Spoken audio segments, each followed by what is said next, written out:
Ma'am நான் வந்து என்னோட ஒர்க் எப்படின்னா, மிந்தியெல்லாம் பிவிஹெச் வரதுக்கு முன்னாடி என்ன செய்றதுன்னே தெரியாது. கண்டபடி செஞ்சு டயர்ட் ஆயிருவேன்.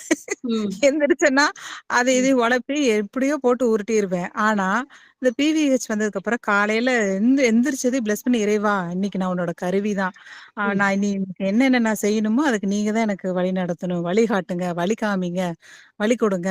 அப்படின்னு சொல்லிட்டு தான் எந்திரிக்கிறப்ப, அந்த எனர்ஜி லெவலே வேறங்க மேம். பொழுது வரைக்கும் சும்மா சகுடு கண்ண மூடி முழிக்க, "வாம்மா மின்னல்" அப்படிங்கிற மாரி சும்மா வேல சொன்னு சொன்னு எனக்கு ஆச்சரியமா இருக்குதுங்க மேம். இதுல சார் சொல்லிட்டே இருப்பார். Divine plan, divine direction, divine plan, divine டைரக்ஷனே அதுதான் எனக்கு உறுத்திட்டே இருக்கு மனசுல. ஓ! இது இறைவனோட இறைவனோட வழிநடத்தல்ல நம்ம பயணிச்சுட்டு இருக்கிறோம்.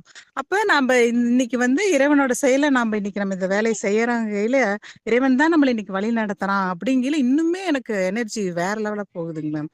ரொம்ப நல்லா பெரிய இருக்கு. விஷயம். நல்லா சுறுசுறுப்பா பெரிய விஷயம், அ பெரிய விஷயம். ரொம்ப சந்தோஷமா இருக்குங்க மேம். இந்த பிவிஎஸ் வந்து பல வழி எனக்கு காமிச்சுட்டு இருக்குங்க மேம். ரொம்ப நன்றிங்க மேம்.